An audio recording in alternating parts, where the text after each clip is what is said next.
I am Great Mother, Holy Spirit, Yin, Divine Mother, Cosmic. Great Mother speaks to us as the Holy Spirit that inspired our incarnation, the still small voice of intuition that guides it, and what we know in and through each new and full moon phase of our lives. And of course, the lunar cycle is marked by the dance between Great Mother, Father God. It's light and shadows, that perpetual dance that's going on. And right now we have the nodal axes, okay, and that's all lunar oriented as well. There's a point upon the elliptical where the moon and the sun meet, and that's called the nodes. And that changes every 18 months, and now we're in a phase midway through. We've just had our mid-eclipse readings about a month ago. The North Node is in Leo, and the South Node is in Aquarius, and the Western and the North Node is in Cancer and in Capricorn and the Sidereal. And so what happens with these types of readings is that we really get a look into the planetary, your signs, collective consciousness and unconsciousness, specifically with lunar readings, and individual if you get a personal reading into the precise nature of how these energies are supporting you to feel and experience that divinity regardless of what's going on in our lives. When you know and live by your divinity, you feel it in your bones, you feel it in your heart and mind and body. You feel you are dearly loved. You feel that you are a child of the Great Mother, Father God, the mother of all mothers, the father of all fathers. You know that. You live, breathe, and have your being through this inner awareness. And this inner awareness, I summarize in a way for us to connect this feeling with one another and through one another in these readings. And they are free principles. The first principle is that we are dearly loved children of the Great Mother, Father God. Just saying it, just asserting that. Because that is the whole deal, right? That is the divinity, is in knowing and owning that. The deck has gods and goddesses on each card, and it's all about us owning our divinity as gods and goddesses by recognizing and seeing that those energies also emanate through and as us as well. The second principle is that we are never, ever condemned or left alone. We live in a world of relentless retribution. Even our entertainment is about judging. Hey, I love Judge Judy. And I think I love it, speaking for myself, just those type of court shows, really. The other entertainment things, not so much. But just personally, I mean, we all have our favorites because this is the collective consciousness, right? So for me, I like watching her because it's some kind of resolve that gets beyond the judgment and looks at really what is the equity of the situation, which is what these readings help us to see. They help us to see our soul experience and really what it's trying to do as us and through us. So we're never judged or condemned. We are just made more aware. And the third principle is that we're never left alone. Our angels, guides, and ancestors are always with us. We are so dearly loved that even in our illusionary experience in this earth realm, we are constantly being reminded of that if we would just tap into and own our divinity.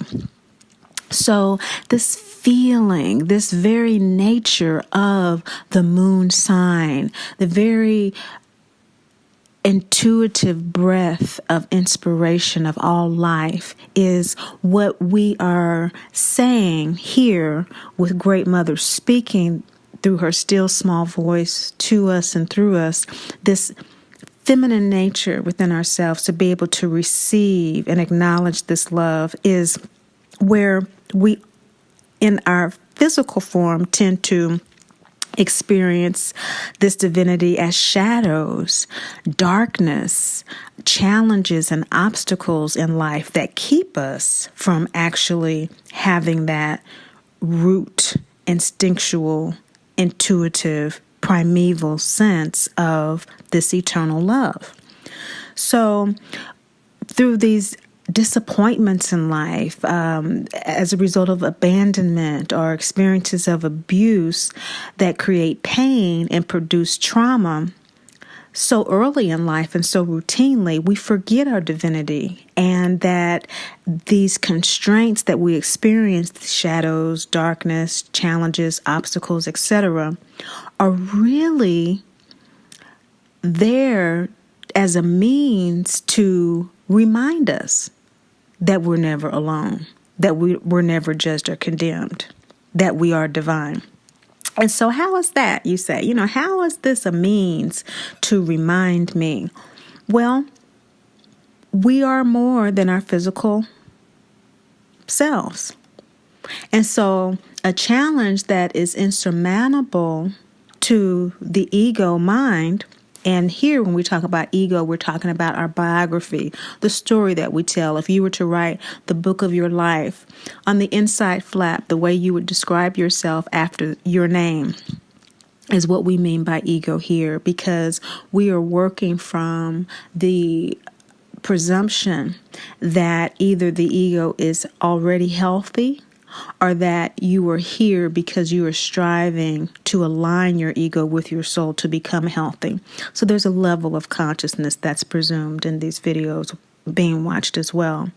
So these obstacles, these shadows are constantly reminding us that we're more than our physical bodies, because when we surrender to the obstacle and the challenge or the shadow, especially if it's a new moon shadow, that is the opportune time to present our wishes and our prayers to the cosmos based on the energy that's available. We've just had our Pisces new moon, and so that energy was all about our psychic and mystical selves and trusting that and learning to surrender to that and wishes associated with that. And so each lunar cycle in the new moon phase, we can surrender ourselves so that we can see ourselves beyond the challenges.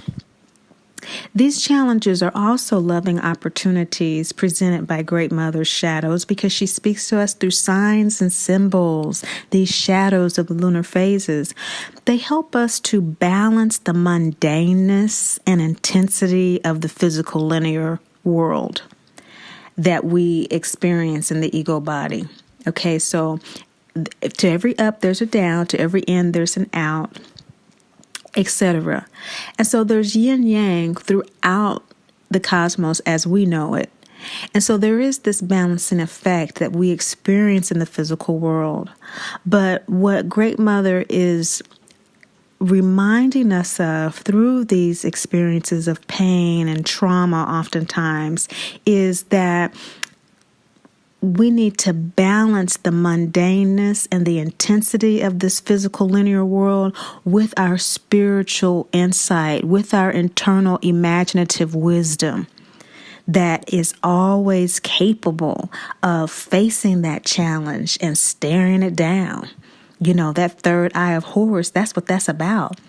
That big old eye is like looking at this obstacle problem that we think is the world, and the end of it like, I've seen you before, I hear you come again, which usually is what trauma is all about. It's a pattern that the soul has had that is always being called up to be healed. And so that third eye of Horus is an opportunity always eternally available to us to, again, surrender to in order to balance that mundaneness of those patterns, the mundaneness of this day in, day out life that seems like it will never end, that is overwhelming us, that we have no control over. And we focus on the intensity of this need to control as opposed to simply being in charge of our divinity. And so another way that I like to share with individuals that this great mother energy supports us is by building our inner strength through these challenges. Now, I know that we hear this all the time, but what is really being said here is that the kind of inner strength that great mother is building, of course, is that soul strength that refreshes it, that soul evolutionary energy that it can experience within our physical life. We don't have to physically release the body and die in order for the soul to evolve. We can evolve and be reborn, as many of us know, be resurrected into a new self within our lives as we align with our soul, sometimes reluctantly. But here there's an opportunity to build that inner strength and resiliency on a soul level consciously.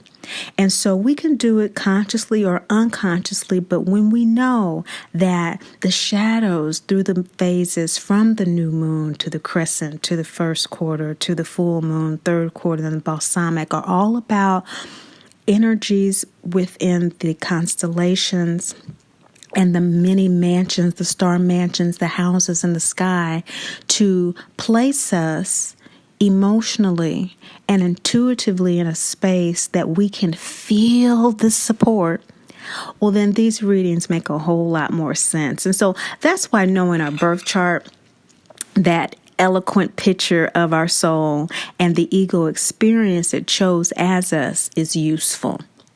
Okay, so we can, actually locate ourselves. So because each of our stories and soul scenarios are so different that, Great Mother even channeled to me the universal heroine's tale of Dorothy of the Wizard of Oz for the Great Mother Speaks Oracle deck, just so we could have a connection point, a through line, that we could all kind of have as a touch point and a touchstone for these readings. And originally I had prayed to Great Mother asking for guidance about how to get immediate downloads from her for individuals healing from mama drama trauma, which is my area of life coaching specialization. I'm an inner work life coach who specializes in the term that I coined, mama drama trauma, the taboo Me Too subject. And so there is a lot of information about that if you're interested. But what I have found out is that these readings really help anyone, any walk of life who is sensitive. They tend to be empathic or intuitive individuals that, for the most part, feel blocked, constrained, or paralyzed by emotions that are really originating from unacknowledged shadows.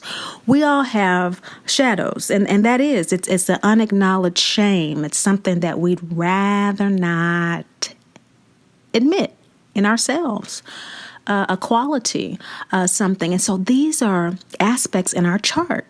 They're not secrets. They're right there staring at us in our birth chart. I mean, I know, like, for me, it was really shocking when I was learning to read charts. And, as you learn, you go back to your own stuff. And I was cycling back to my own chart. And I learned that I was coming off a certain way to people because that is what my soul needed and what it wanted to be able to focus on what it needed to do this lifetime. So while my ego was feeling alienated and alone, my soul was like, good, I need space. I need to be alone. I got a lot of stuff to do. I ain't got time to be bothered this lifetime. I kick it with y'all the next go round. But this go round, I am really enjoying this anonymity. So That's something that people, who always say, oh, you should be doing this and people should be knowing what you're doing, all this kind of stuff. I'm like, Great Mother gets to all of us the way that she needs to. I don't need to be on a buglehorn about anything. The way the energies work is that we're all attracted to what we need, aren't we? And so with my work and my experience, I have found that this deck really does work. So if you are a subscriber, you've probably heard me refer to this quite a lot, that these readings are really designed for intuitives, sensitives, and empaths. Anybody can listen. Everybody's invited. It's just that I started uploading them for my clients as a support, interim support between sessions, because I like to teach my clients how to read their own birth chart to become conscious and everything. So anyway, that's important because the readings are not about telling you how you are feeling, okay? I'm not telling you how you feel. The readings are about you being able to be aware of what the celestial and planetary energies are that are affecting your emotional body, okay? And that you have a way out. Especially if you are a highly sensitive person, it gives you a way out of those blocked, constraining, and emotionally paralyzing situations, so that you can again be in touch with your divinity in a way that you're not overwhelmed by the emotion. And so Great Mother really wanted to connect through my work with people who have problems with the emotional connection and trusting the intuition or being overwhelmed by emotions. They tend to have some type of mama drama trauma or daddy drama trauma because that allowed for that intuition to be hyper served and to be hyper developed for survival. And Great Mother really wants to come through to her children who have had that alienating and estranged experience from the birth home experience, so that they can feel her love and learn how to get in touch with her love. She's really wanting to connect with them through my work. So I want to share that with you about the deck and about what the readings are about, because if you can unlock how the shadows bind you, and you can keep those challenges and obstacles from doing that, then you can shine your light in the world, your unique light. It wasn't until I was able to get in touch with that within myself, that whole thing about how I connect with people and the ego feeling alone emotionally and stuff, but my soul on an intuitive level kept on telling me it's cool, it's cool, it's cool. We need to get down to work. You only have so much time here. When I came to peace with that, oh my God, do I feel my divinity or what? I mean, the downloads I get are just... So let me go ahead. Okay. So, excuse me. So remember, Glinda in The Wizard of Oz, the Good Witch, she symbolizes Great Mother in The Wizard of Oz, okay? And remember, she inspired Dorothy to go to Oz, okay, who symbolizes Great Father, that yellow brick road, gut chakra, that instinctual part of us. Eye of Horus, sixth chakra, is that intuitive part of us. And so we have that ego-soul connection there. We have the rainbow world of Oz, the chakras. And so that experiential existence, the gods and goddesses in the deck, the chakra in the deck, the chakras in the deck, the lunar cycles in the deck. She came through with all of that, and she had Dorothy go there so that she could see the light of her being once again. She came from the black and white world of the yin and the yang, the origin of the cosmos, the birth family, the soul group, the urge to evolve and to experience, have sensory experience through the chakras. And she incarnated as she descended from the twister dream, okay, in the house, that root chakra rooted itself in Munchkin land, okay, and quickly growing through that onto the gut chakra, okay, the root chakra through the second chakra. Her desire, which she asserted, was to go back home in Munchkin land. And in the yellow brick road, the gut chakra, excuse me, Oz, the greenery of Oz, the heart chakra. So what we have here is her growing through that ego experience, that earth experience, to see her light again, which is Great Father, that light that shines and reminds us, of that greatness, okay?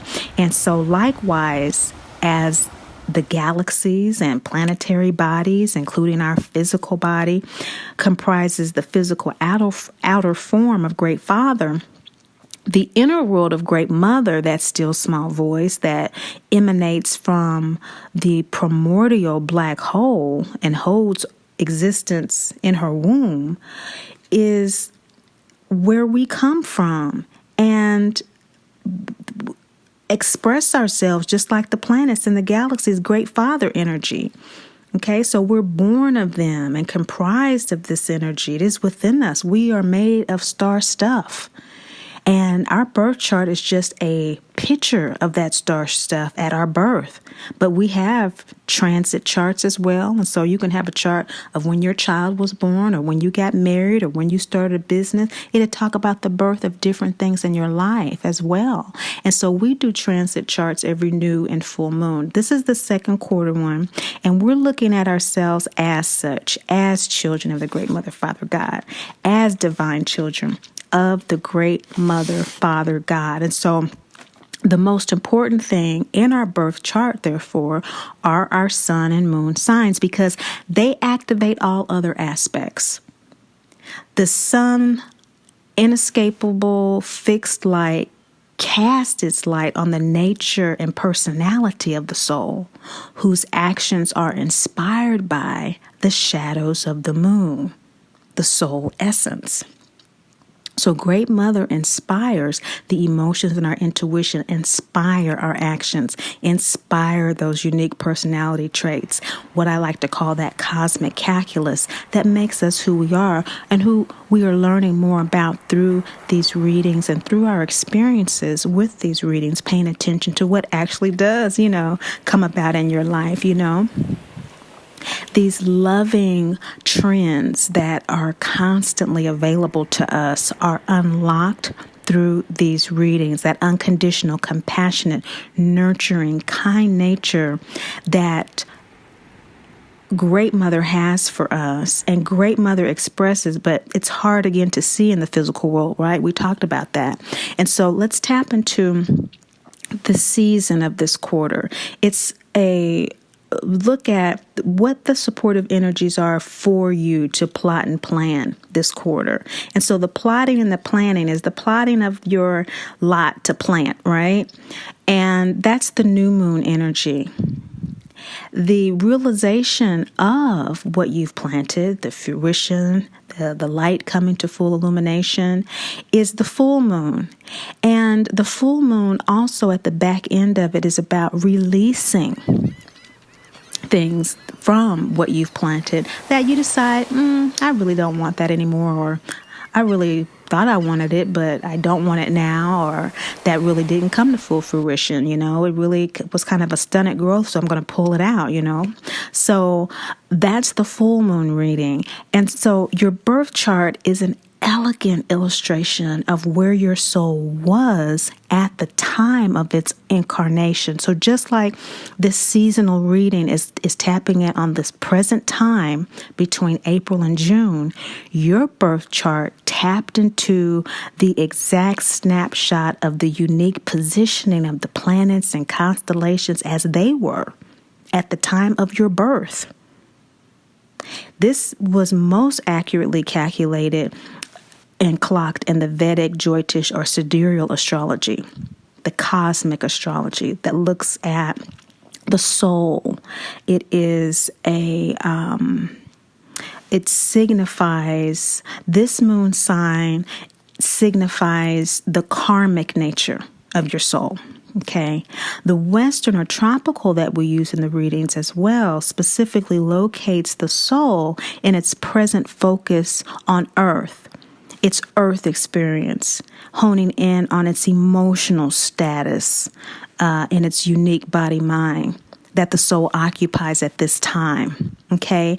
And so this two-way communication nexus between the ego and the soul, as signified in the Western moon sign, where emotion is uploaded to the soul, sidereal, and intuition downloaded from the soul to the earth-centric Western sign, is really what we are talking about when we're going back and forth, or rather when I'm going back and forth in the readings. I'm talking about if you are, for example, Aries Taurus, then what you have is, for instance, if you have a Taurus moon sign, it's likely you have an Aries in the VEDIC moon sign, okay? And this is already divinely aligned because the Taurus with the feminine Venus ruler and the Aries with the masculine Mars tells us the emotions of this fixed earth sign is providing the cardinal intuitive energy of the soul sign, an evolutionary opportunity to learn leadership in a physical environment enamored by sensory pleasure and stimulation. So, such deep pleasure through this awareness and knowledge of supportive celestial energies as they travel within, through, and around your lunar signs, houses, nodes, nakshatras, gives you a general reading for Taurus moon signs. In this example, to tell you what these energies are for your collective celestial unconscious based on the basic Aries sidereal moon sign. So I read the energies from the first house. So, for instance, this Aries Taurus example, the reading would make Taurus the first house, Gemini the second, Cancer the third, etc. However, if your unique individual chart, you have your moon sign in your second, third, fourth, fifth, sixth, seventh, eighth, ninth, 10th, 11th, or 12th house, book a personal reading for a precise assessment of your Western Vedic, solar, lunar, and ego soul energies supporting their alignment, and therefore your experience of divinity as a dearly loved child of the great Mother, Father, God, who is never judged or condemned or left alone. And with that, here is your 2018 second quarter moon sign, Great Mother Speaks reading. Hello, welcome Pisces, Aries, moon sign people. I'm going to tell you what I am sensing and what I am seeing. I'm sensing that for Pisces, Aries, moon sign people, that you have undergone a major transition in terms of feeling in your body, feeling aligned with yourself as you relate to yourself and as others are relating to you. Those are more aligned now than they have been in the past. Sometimes we can move away from that interior space to such a degree that the external validation or the external relationships that we have, the voices in those dialogues tend to have more of a say and more of a sway in our inner space. And it's a journey. It's a travel throughout the zodiac wheels that we have on an emotional basis. And so for you, you have returned to a point where you are more in touch with yourself in ways that you haven't been in a long time. It's just that it seems like you are still being held sway by the external personal and professional relationships that you have. I'm sensing that this has occurred because you are now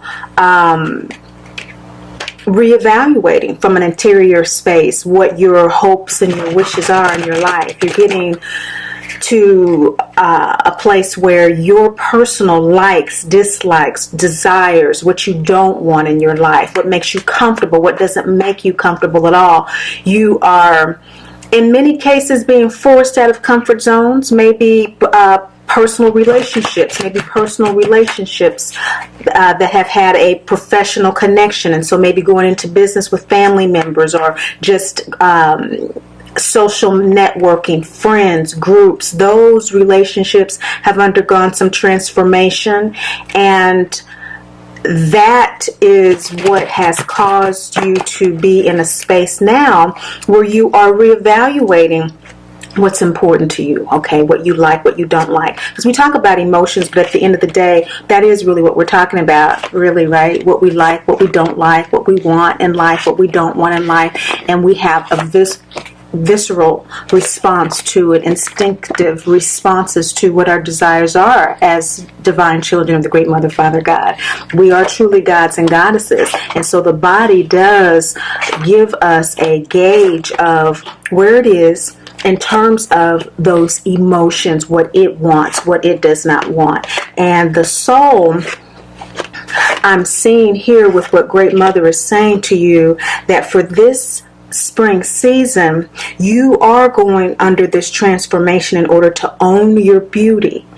And in doing this, ultimately by June, by the summer solstice, there's going to be an opening up, a widening up of what those previous comfort zones were, to allow you to really stand in your personal power as it is now. So it may not seem like you're there yet, is what I'm sensing, but what I'm seeing here with what Great Mother is bringing forward in your second quarter reading, you are in the process of manifesting that in the outer world from your intuitive soul space. And so let's get to the first full moon that kicks off the season, which is on March 31st in Virgo Libra.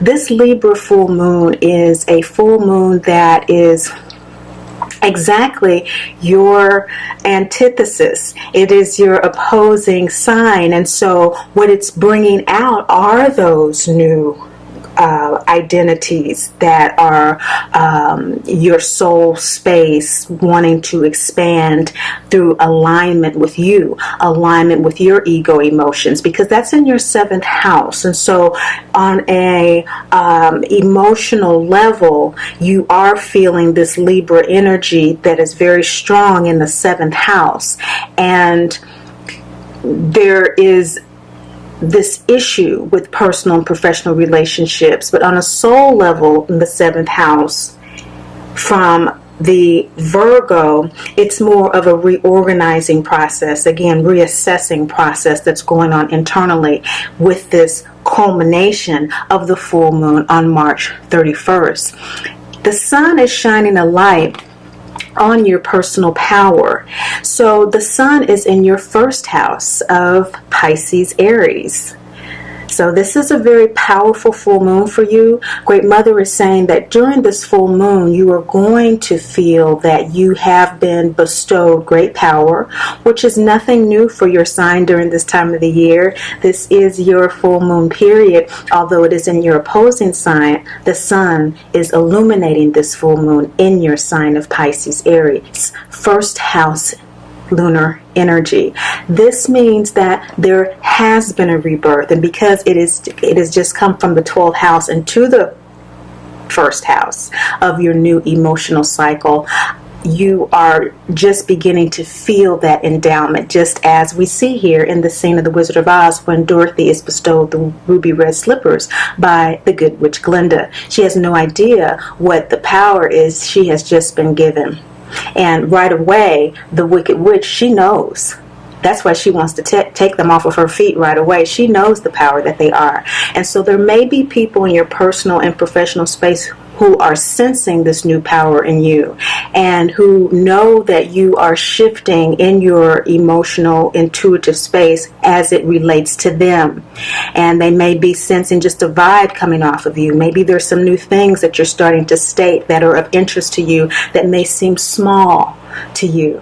But on a gut level, you do know that this is occurring. And with this waxing gibbous moon for the personal power card in Lilith, this is saying that you are revising what your game plan is going forward in your personal and professional relationships as it specifically relates to what this new emotional identity is. And so you're making space for that. This very transformational process is really it really gets underway the new moon on the 15th of April. This is the Baba Yaga card, and that new moon is in Pisces, Aries. That is your lunar new year moon. So your new moon, when the sun sign is in your moon sign video, will be posted for you to look at what your lunar new year is all about. And this Baba Yaga card is giving us an indication already that it's about you getting into that wild space, that wild emotional space for you. Places that you've never been, places that you've never gone. Even if it's a dark night of the soul, as we see here as Dorothy and the three are greeted in the dark forest on their way to the witch's castle with the sign, the witch's castle's down the road, but I'd turn back if I were you. So there may be some apprehension, there may be some, trepidation with moving forward with these new feelings that are erupting in you and these comfort zones that are expanding, doing things and being around people that you haven't been around. This isn't a challenge for Pisces, Aries people. Quite the contrary. It is, however, noting that the present condition for you is an evolutionary one. And even still, even though that's not something that you run away from, in fact, you love to tackle a challenge, many times the shadow side of that is a resistance to doing that. And although there was a moment of resistance, and actually in the movie a scene was cut, a musical scene was cut when Dorothy and the three were in the dark forest doing a dance, with their fears in the forest. And Aries tends to get caught up in that dance very actively and emotionally without staying focused on the journey to go forward. And I think that's why that was cut from the film. They wanted to keep us focused on what Dorothy's journey was. And what is that journey for you with Baba Yaga, the Wild Woman? Well, there's an indication here with your lunar new year on the 15th of April, Pisces, Aries, Moon people, in your first house, your first emotional house. You're going to be invited to transcend those fears. You're going to be confronted with some opportunities that if you overcome, if you go through, if you go under this particular challenge, this is what is going to meet you at the end of the road. You are going to truly own your power. You are going to truly recognize the power of those shoes by keeping them on your feet to overcome whatever emotional challenges that there may be with that in your shadow of that new moon. Wanted to emphasize that shadow for you because that is a new moon card. It's a throat chakra new moon card.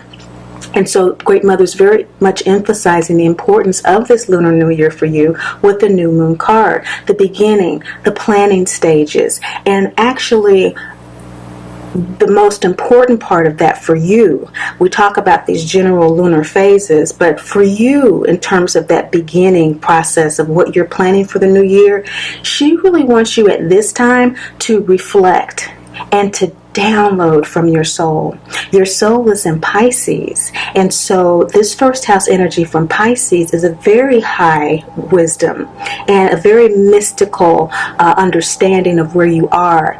Although it may not be an emotional understanding, which is probably what's indicated by this challenge and Wild Woman having this anxiety, this anxious energy that has to be released. If it's not released, well then it's expressed in very inappropriate ways and at the most inappropriate times. And so we want to work with that energy. And so anything within you that is making you feel like I'm wanting to do this. My soul is wanting to go in this direction. I had no idea that I needed to take my personal relationship to the next level. I had no idea that I needed to really work this much harder in my professional relationships in order for me to get my true desire. But now I'm starting to see that if I do this and I do work through this, over this, or under this, I will get that. And I feel that. I know that that's true. And I know it's true because the journey is going to give me something. It's going to give me something that my soul is telling me that it needs. Not just because it's a superficial emotional desire, which is important for me to have satisfied and recognized, which is why we look at both astrologies. But it is for that emotion to be authentically aligned with what my true intuitive soul urgings are. And so Great Mother is saying that the soul urge from that Pisces first house is really wanting you to download from your reflection and from your beginning planning stages of that new moon period what it truly wants. You're going to center through this process, Pisces, Aries, Moon people. You're going to, just as Dorothy at the end of her journey, click your heels 3 times.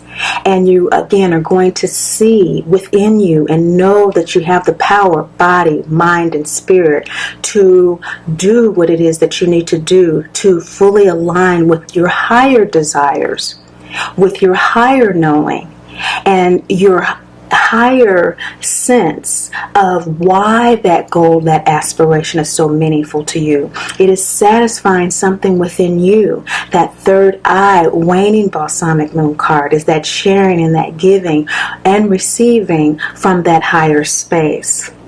That higher space that is happening for you, that new moon in April, is a shadow for you, Aries Moon people. That Great Mother is really wanting to come through and let you know that the support that you have to get in tune with that is from the nakshatra of Revati. And this nakshatra is one that will allow you to tap into that deep knowledge. It is an occult type of energy. It's the energy from the unknown. It is able to catalyze a sense of just deep knowing what we know. And when we know what we know, even we don't question it, because it doesn't even feel right to question it. We know it so deeply. That's the kind of energy of this new moon in April on the 15th that is supportive and that is available for you to tap into. So therefore, this centering process with Revati energy, this deep spiritual knowing, this wisdom that it has to serve itself and to serve others, is really going to clue you into how you're going to move forward this lunar season and this lunar new year for you. It is a self-sacrificing energy, and so as you begin to make your plans, they are going to be made from an emotional and intuitive space in which people are going to sense your intention. They're going to sense that you are going for something for your highest good. And even though there may be personal and professional challenges, it won't be taken personally or in a bad way. If there are difficult decisions and discussions that need to be had, as indicated by the March full moon, which really gives this entire season its signature, doesn't it? The full moon right before a season really does clue us into what the energy is, and the energy for you is embracing that personal power. Now, as you move into this new moon season in April and you get a further grounding in your personal power through centering, you're going to be working with this first house energy in a way that you may not realize that Great Mother is working with you in. Again, keep note of that Revati energy during the new moon. And with Adi Shakti, the Hindu primordial mother goddess, who is the deep black hole, the source of all creation, the source of all gods and goddesses, you want to realize that that deep support that you have during this new moon of Revati, during your new moon, your lunar new year, in your dreams, your waking and sleeping dreams. This is the Twister Dream card with Dorothy. The second chakra, waning gibbous moon, is a downloading, having an attitude of gratitude for what you are downloading. during your waking and sleeping states, paying attention to what those downloads are and trying to remember them, because this is going to give you the insight that you need in moving forward. This is going to allow you to use the good senses of Ravati to hold on to and to allow this imprint of your new season to be done with good sense, to be done with the highest insight. So this hidden influence is very much emphasized by Great Mother for you during this April new moon, with really just surrendering to what Great Mother has for you. Remember, the twister dream occurred when Dorothy returned home after running away, and only to find that she couldn't find anyone, and she was knocked out by the twister. Well, Great Mother was not going to allow her to come home before she was ready. There was a journey that she needed to go on, an internal journey, and that's what the journey down the yellow brick road was all about. And so this is what you're embarking on. This is what I mean by the power issues are not necessarily an emotional problem for Pisces, Aries, Moon people.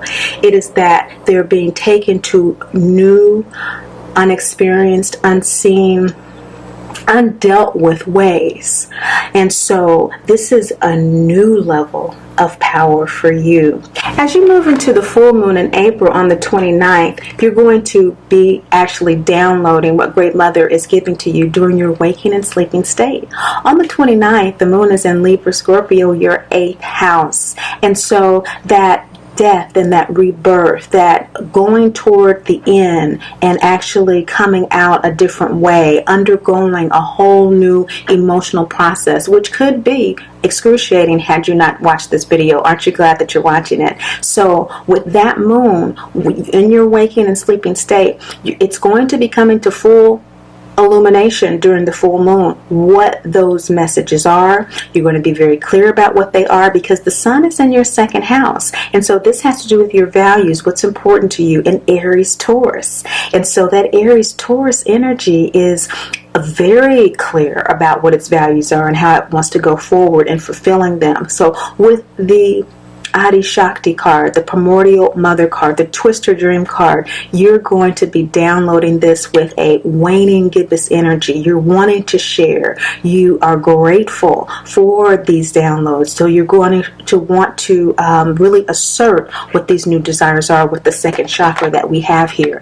That full moon, you're going to totally be expecting yourself to be self-compassionate. You're going to be feeling better about yourself, because a lot of those downloads are going to give you a lot of balance, clarity, and confirmation that you've been seeking for quite some time. It's going to allow you to say, I don't know why I was feeling that way for so long, but now I see. So some things are going to be coming up that before weren't clear are going to be much clearer now. Sometimes we see things without actually experiencing them or undergoing them.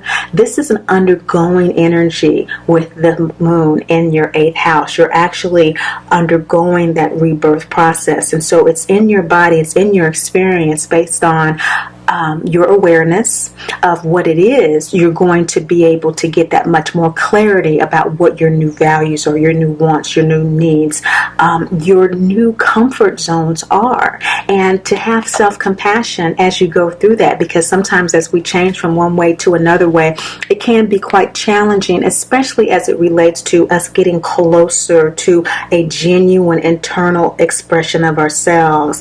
If we've never been in that space before, even if we have, when we undergo it anew,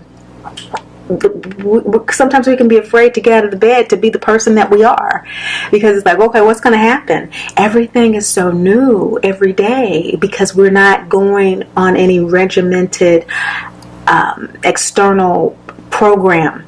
and hoping that we have some guarantee about how things are going to turn out based on this, program of personality, or I'm copying off of this, person, or I'm doing what this person does, I'm doing what my mother does, and so this is how things should work out, as opposed to actually filling our interior space and living from there. This full moon is really a dance for you of moving into self-responsibility for that interior space. This is a gut chakra card, and this is a waxing gibbous moon card. A waning gibbous moon card as well.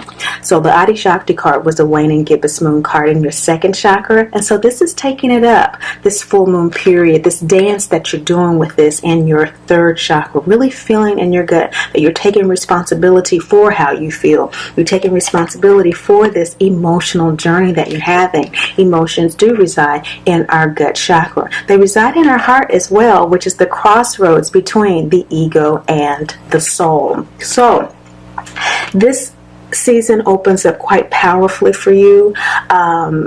In this season, you're going to have a lot of opportunity to reflect, to download, to reassess exactly where you are and what you're about at this time in your life emotionally. And just aren't you glad that Great Mother is confirming all of this for you? It's really, really a wonderful time for you. This May energy of rest and recuperation following up from April's download and reflection period is really offering you an opportunity to perhaps forgive others in your life who may not have given you the attention, the nurturing, and the compassion that you expected from them, or that you thought because of their role they should fulfill. This is the Birth Mother Soulmate card. Our Birth Mother, of course, is our primary soulmate of life, isn't she? That's the spaceship that we rode in on. And of course our fathers too, which is why we have in this card Aunt Em and Uncle Henry with Dorothy. This is the Crescent Moon Root Chakra card. This is all about grounding our desires and our dreams in the physical world. This is all about the purpose of physical birth through that Birth Mother portal.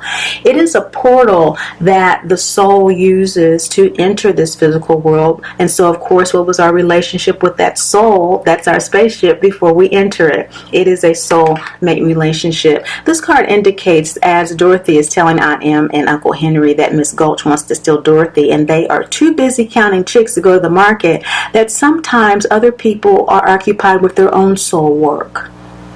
Okay, and so we do have soul contracts with one another that are based on a tremendous amount of love that we can't even comprehend in this realm. And sometimes, because we don't take that for granted and say, okay, I know they love me, so they must be counting chickens because of 777, because I know they love me, we can have a physical experience, experience something without seeing and undergoing the transformative opportunity. And so what she's experiencing at that time is neglect. She's experiencing abandonment. And so as May opens up with this rest and recuperation, Great Mother wants you to look at the places in your personal and professional life where you're experiencing this. Remember that March full moon kicked things off in your 7th house, as it does every year. But this year, it's about really paying attention to where in those relationships you feel neglected and abandoned, because that's a hidden influence for your shifting your desires, for you transforming your comfort zone and your needs in your life as it relates to those relationships. What you fully expect during this Aries Taurus moon in your 2nd house, which is all about value. So, of course, carrying that solar 2nd house energy from the full moon on the 29th of April into the new moon in May, in this Aries Taurus 2nd house, is all about reassessing those values. And so reassess those relationships to get clear, because that freed her up to take her journey, didn't it? A journey that she needed to take to reground herself. And that's what you're doing during this particular time. Now you're beginning to plant those new emotions. But before you do so, Great Mother is saying, get really clear, because what you fully expect at this time of after reassessment is for you to be able to own your beauty. You fully expect that if you are not already in that space, knowing you Pisces, Aries, Moon people. You are already in a space like, yeah, this is what it was all about. This is why I feel the way I feel, and this is what I'm going to do. This is what I'm going to do about it. New values, new things that you treasure, new things that are important to you, new comfort zone, all of that. You are totally owning it. And you're very grateful for your journey, as indicated by this another waning gibbous moon card. So you have all these waning gibbous moon cards that are telling us that you are in this space of gratitude about your journey as we come into your lunar new year and moving into this first house energy on the March full moon with the sun in Pisces, Aries, and then during the new moon in April with the moon in your lunar new year sign of Pisces, Aries. And so as we come into the new moon in May, you are owning that beauty. You are in that space where you are speaking from that beauty, as we see with the gut chakra. And Great Mother is saying, hey, you totally expect to be doing that by the new moon in May in Aries, Taurus. The nakshatra that's supporting you in doing that is Bharani. And Bharani has the ability to bear the negativity of others. And so if there's any flack that you're getting, or any petty jealousies, or any resistance to the changes that you're making, with that new moon in May, perhaps some of your new moon wishes might center around asking for the ability to amplify Bharani's ability to bear the negativity of others, and for you to do things easily and effortlessly that align with your new values, your new pleasures, and your new desires for your highest good. Those kinds of new moon wishes will render a tremendous result from this reading, because during this time of planting, during the new moon, when we work with the nakshatras, which are celestial star houses in which these energies travel in your Vedic and your soul astrology, by amplifying them emotionally with your ego, you're aligning your will with your higher will. And so the power is amplified for the seed to be manifested by the full moon in May on the 29th. The full moon in May is indicating that what needs to be let go, what needs to be released, okay, in order for you to shine through, are any remaining remnant emotions having to do with being a victim to a person, to a situation, a personal, professional relationship, okay? Great Mother saying totally and completely let that go. Totally and completely forgive those who are apparently present in your life to assist your soul growth, purification, and evolution, and to see it that way. That's why during the new moon, as you're owning your beauty, amplify that power of Bharani, the ability to bear the negativity of others, so that you can amplify the focus on your new desires in a way that produces a power that's available to release whatever remnants of self-doubt and victimization that remain the 29th of May, the full moon in Scorpio Sagittarius, your ninth house. The house from which you really do a lot of downloading from. It's your higher ideals, your philosophies, all of that. And so the lunar energy is supporting you in being in touch with that ninth house Scorpio Sagittarius energy, that deep, truthful, that soul truth, and that emotional response to that is able to see. That seeing aspect with Sagittarius, I see, is the moniker of Sagittarius, to actually see how things need to go for you. Use that full moon light in your third house of Taurus, Gemini, authentic communication to release any feelings of victimhood. Victimization as it relates to your new desires, that second chakra. Victimization that relates to you not being able to plant new seeds in your comfort zone. Anything that you're feeling resistance about because you may not be seeing the results of your new emotional state yet. She's saying let that go. It's a process.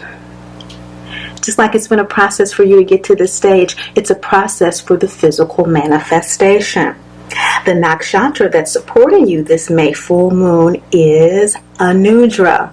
And Anudra knows how to communicate very beautifully to others. It's well-spoken, it's well-meaning. And if you don't feel that you're a well-spoken person, but you know that you mean well, especially based on the work that you've been doing, and now know is the supportive work and energy available for you, again, making that intention during that full moon to work with Anudra will amplify your ability to be seen that way by others, for you energetically to be sensed by others in that way. Our mind, our choices are so important. What we believe and what we focus on, as Muji says, are our two superpowers. And so the more that we focus on these aspects, the more that we're able to shift our inner world and allow our outer world to reflect that. Okay, the outer world for so many is so terrible because the focus is on the terrible.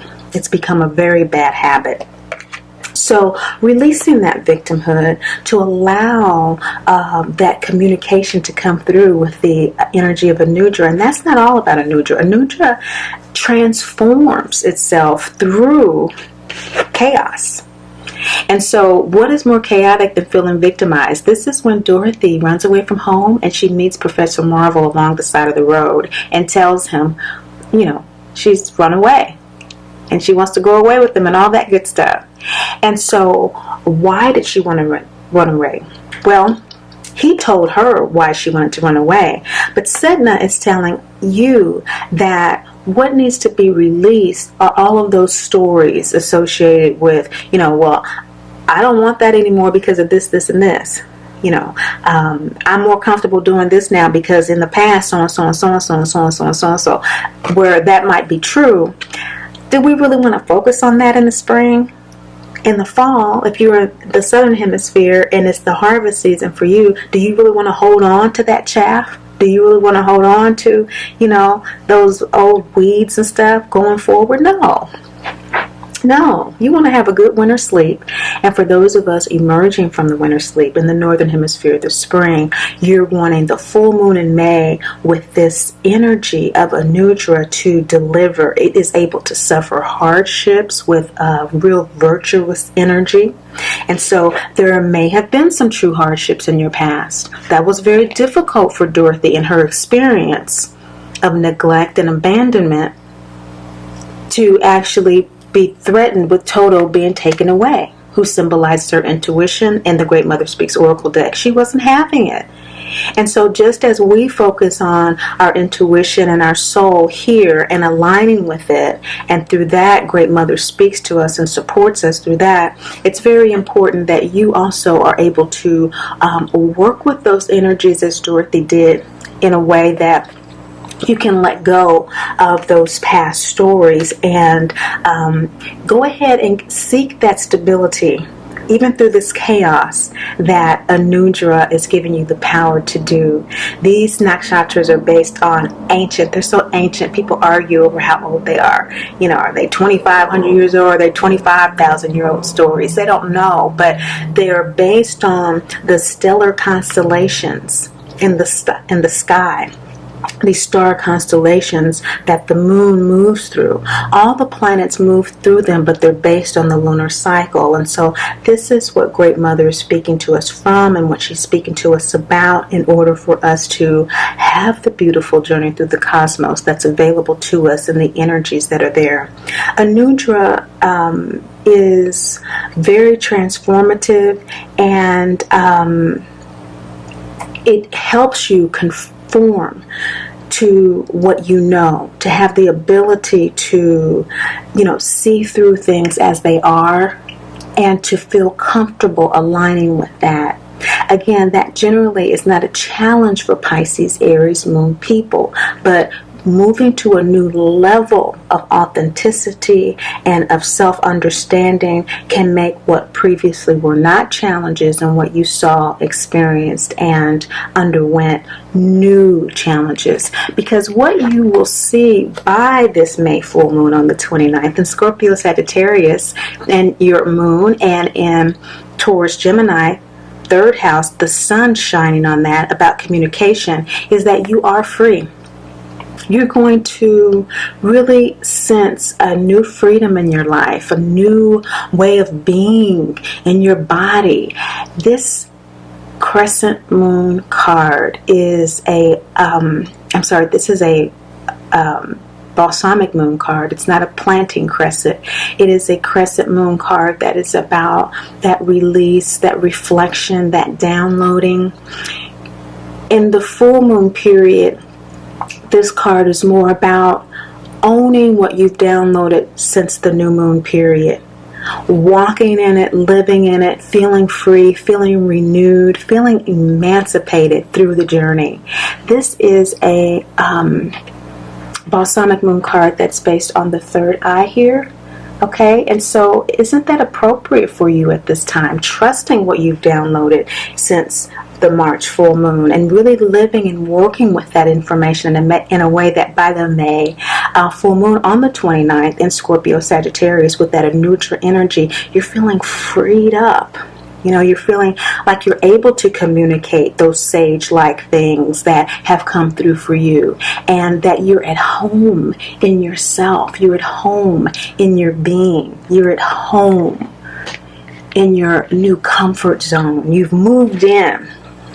You've moved in and you are ready to enjoy yourself. So enjoy yourself, Pisces, Aries, Moon people. Don't have to tell you, do I?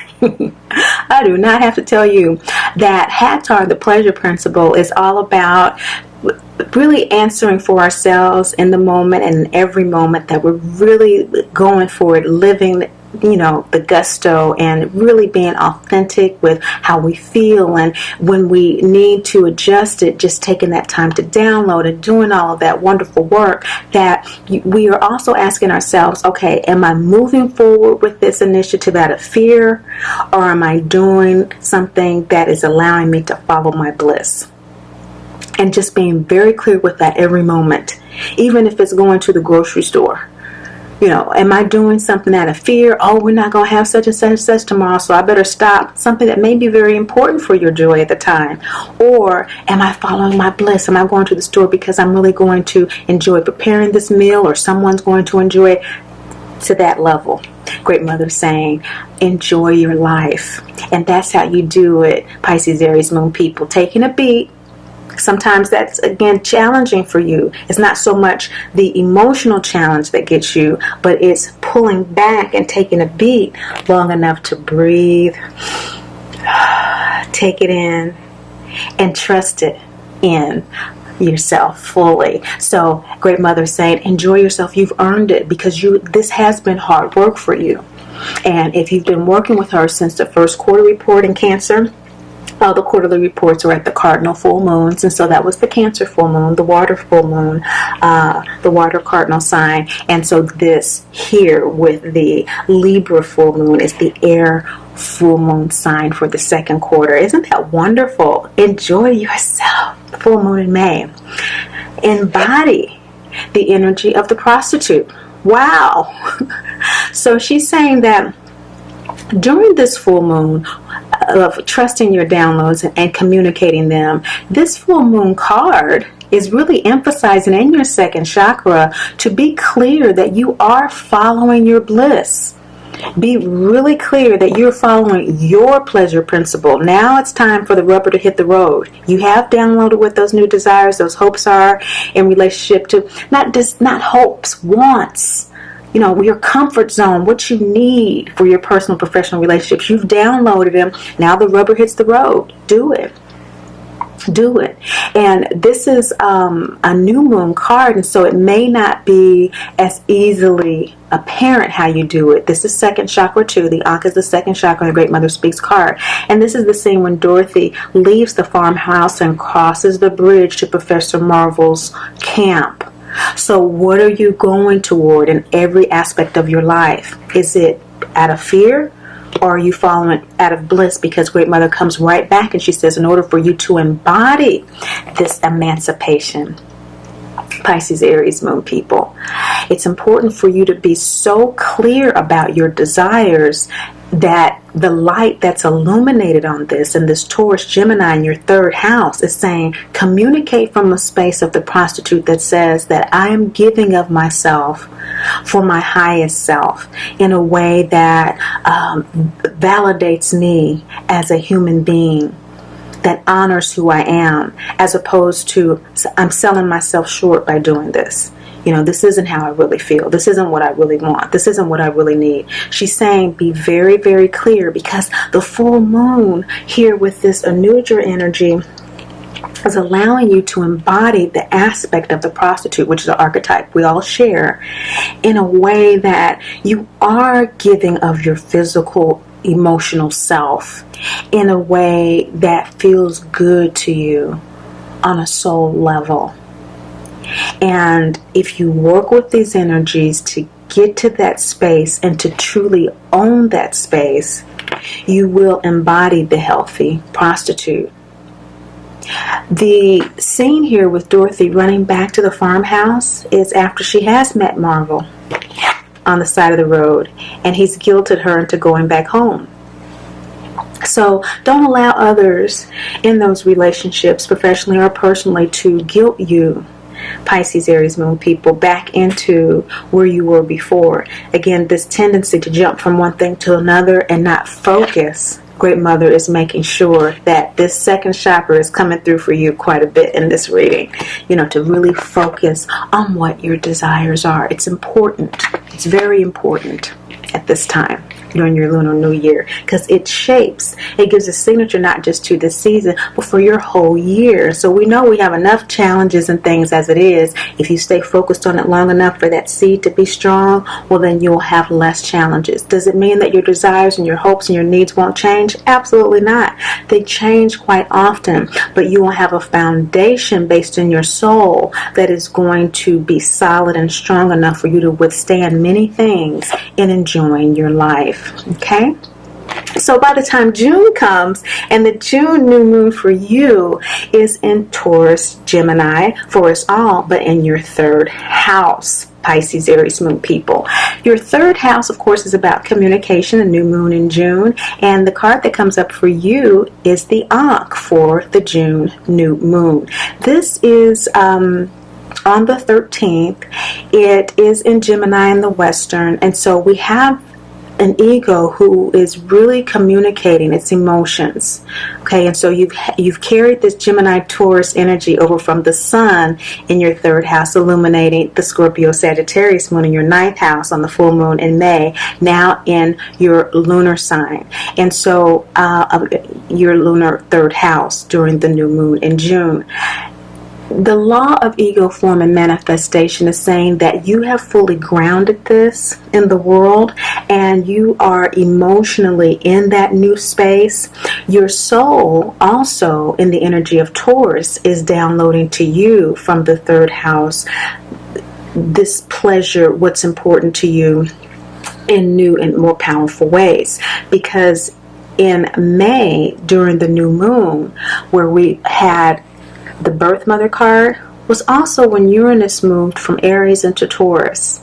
Now, Uranus governs our unique soul expression, and Aries is, as you are Aries moon people, the leader, the first of the zodiac. And so for the last 7 years, what we've seen on the planet is everyone wanting to lead through its own soul expression. Isn't that what we've been experiencing?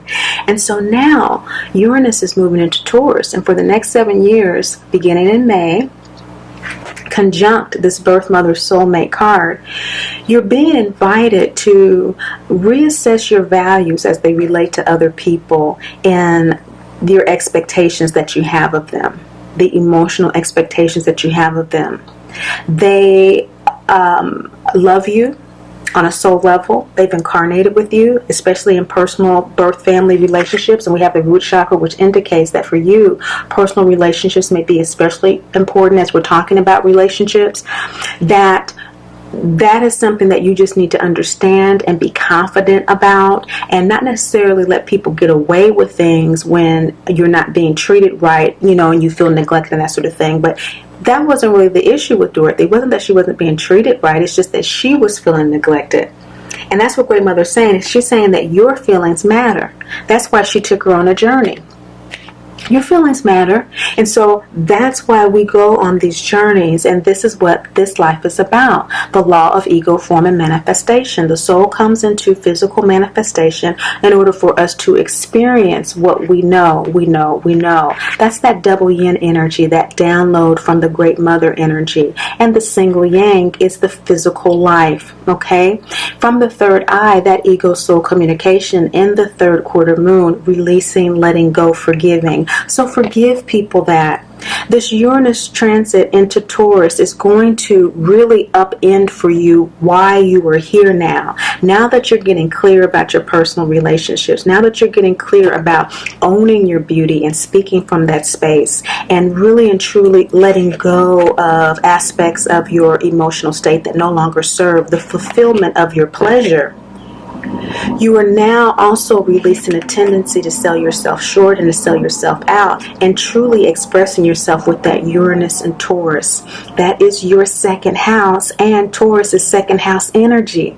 So you've had a double portion of this Uranus energy for the last 7 years of getting really clear about your unique soul self, which is why you are going through this swimmingly. It's just that this reading is allowing and accessing you to a conscious awareness of what this has been about and the wonderful work you are doing and that you will continue to do into the June new moon of your ego coming into manifestation through the release of what no longer serves it, and you're exquisitely clear about that. If you don't feel that you are at this stage, the nakshatra that is supporting you during this Taurus new moon is Rohini. And Rohini is a very passionate, creative energy. It's an energy that is beautiful, abundant, very fertile. The fecundity of this is such that you will be able to propagate from this new space of comfort, of desire, and of need. So there is no contraction coming from this. It's just greater expansion because you've been working with this Uranus soul genius planet in your constellation emotionally for 7 years. You're quite clear about what you're unique. Whether or not you've aligned with it is a different story. But those of you watching this reading, most of you have. If you haven't, I'm so glad that you're watching, because isn't it good to know what energies are supporting you to do so? What else about Rohini? Rohini is also supporting you by artistic talents that you may not have developed yet, because that might be why you haven't fully trusted your intuition. Like, the whole stereotypical thing about the artist, I can't do that, I might have a talent doing this. But Rohini is an energy that really supports artistic talent. You haven't painted in a while? Paint something during this new moon. Start painting something. It's new moon season. It's planting season time. Just start. Release those anxieties that you have and work with that. Rohini also has a magnetism. So whatever creative projects you start on, maybe for you going to the grocery store, stopping something that you really enjoy doing. Maybe you enjoy cooking even more. And you're like, I'm resisting going to the store because I know I'm not going to have time to cook what I really, really want. But you're so good at that. Maybe invite a friend or two over, because you haven't done that in a while and you love watching people enjoy your food and sharing that with them. That's the kind of energy. So you might not do it overnight, and you don't have to with the new moon, because of the new moon you're planting, so you can start planning your menu, for example, and then you have time to shop and you can get excited about it and let those energies amplify around you with Rohini. Some of your new moon wishes, because it is a Gemini new moon, might be that I want to easily and effortlessly communicate my new values, my desires and wants to my personal family and friends. My family, I really want them to get out of Dodge when I have my little dinner with my girlfriends, or I have a dinner with co-workers that I've been meaning to have over, but I haven't. It will give you the magnetism to be enthusiastic about what you are genuinely. Okay, nakshatras are your soul astrology. So it's what you are genuinely excited about, and people will kind of go along with you because that's the energy. See, that's how you work with the energy. That is absolutely wonderful. For your June new moon, you have this communication energy in Taurus, Gemini. Now, Rohini is giving you that magnetism, that fertility for that new moon. And we have Rohini also allowing you to embrace whatever shadows you may have. So if, for example, you still are feeling like, yeah, but I'm not going to have time to do that. Not right now. I'm just not getting hip to Great Mother Speaks and everything, and that sounds good and stuff, but I'm not going to be able to go and start cooking my food and painting and stuff. You're booked. Okay, you already booked. But remember, this is June, so you can start preparing to work with the energy. That's why I give the quarterly reports, because Great Mother does roll up on us. She rolls up on us faster than Great Father. She's every 2.5 days and got 3 chakras per lunar phase and 4 padas within each nakshatra. So her energy goes, and so the quarterlies are helpful to anticipate how to work with them. And then when you get your full moon and new moon readings as they come, that helps you even further. But this is telling you that with a third eye crescent moon card for that new moon in June as well, that by embracing the shadows of challenges you feel that you can't overcome, like I'm not going to be able to plan for that right now. I'm not in that place to align right now. Embrace it. Can you love her anyway? That part of you that can't do it yet? Can you love him anyway? That part of you that can't go out and refresh your art supplies to do what you need to do? Can you love him too? That part of you that is not there? I bet you can. I bet you can, Pisces, Aries, Moon people. And that's what Great Mother is saying too. See that part of yourself with your soul self that loves you and all aspects of you. See that part of yourself and truly allow that part of yourself to come through, as the 3 did when they realized Oz was just a man. And Dorothy said, "You are a very bad man." And he said, "I'm not a bad man. I'm just a very bad wizard. So I'm not a bad artist. I'm just a very bad time manager. I'm just a very bad whatever." And not to focus on what the bad is, but to focus on what the good is. By embracing the shadow, we can do that. If we don't embrace the dark, challenging parts of ourselves that create obstacles to our hopes, our desires, our needs, then it's very difficult to really love ourselves, flaws and all. Isn't that true self-love? And so if we don't take a time to look at what those could be in the moment, those are changing all the time too, because we're always growing. We're always evolving. You just had an evolution through your 7th house with relationships. We go through the zodiac with every aspect, of our lives. Our creativity, for example, So as the season of spring comes to an end, or fall if you're in the southern hemisphere, Great Mother says that you are totally open to the new. You're totally willing, ready, and available to be and live as you are. This is the waning gibbous heart chakra moon card, the crossroads between the ego and the soul, that is active during this full moon in June on the 28th. This full moon is in Sagittarius Capricorn, your 10th house. So this has to do with wish fulfillment. Why you came here. Why your soul came here. What did it come here to do? We associate this with careers. We associate this with achievements, because our greatest achievements tend to be those things that challenge or really uphold our soul purpose. Okay, our greatest gifts are our greatest challenges. Okay, and so that plays out in the physical, practical world as awards and things of that nature. Our associations with people that have to do with that professional life. The 10th house is also paternal energy that has to do with how we are disciplined, speaking of time management. But time management as it relates to our wish fulfillment, why we're here, what we're doing. And for you, that 10th house energy in Sagittarius Capricorn is where Saturn is right now. Saturn is in your 10th house. And so some of you who are experiencing challenges with regard to those aspects of your life are doing so because you are not aligned with your soul.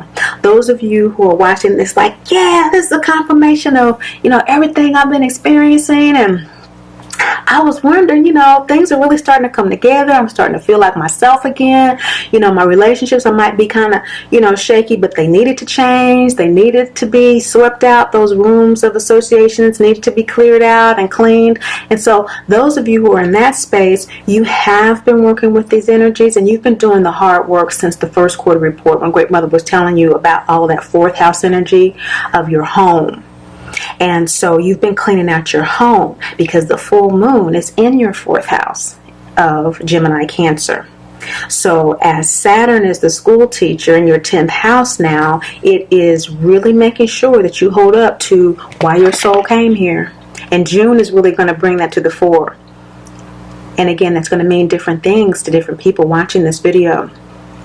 That full moon in Gemini Cancer is, again, emphasizing how important your home environment is to you at this time, whether you realize it or not, and how important it is for you to communicate from your soul space, your wants, your needs, your desires, your hopes, your dreams. It's going to really illuminate how important that is. And for some of you, you're going to be really excited about that. Like, wow, yeah, now the energy is really supporting me to, communicate from the space in a way that I'll get the support that I need to fulfill my soul purpose, because the nakshatra here is Mool. And Mool is very investigative. So there may be some curiosity now. Up to this point, people may not have been really feeling you and what you're about or whatever, but people might be asking you questions now that, oh, I'm seeing you wanting to, cook again. I'm seeing that you want to paint. What brought this up? With genuine curiosity. This full moon with Mool is also a energy that has to do with getting to the root of things, particularly lessons learned in life. People born under this nakshatra tend to have difficult childhoods, or if they're not difficult childhoods, they're in situations where the truth about their life situation, their birth family, is not revealed to them. And when we are in that situation, similar to the traumas, mama drama and daddy drama trauma, we sense that there's an untruth in our environment, which really activates our intuition.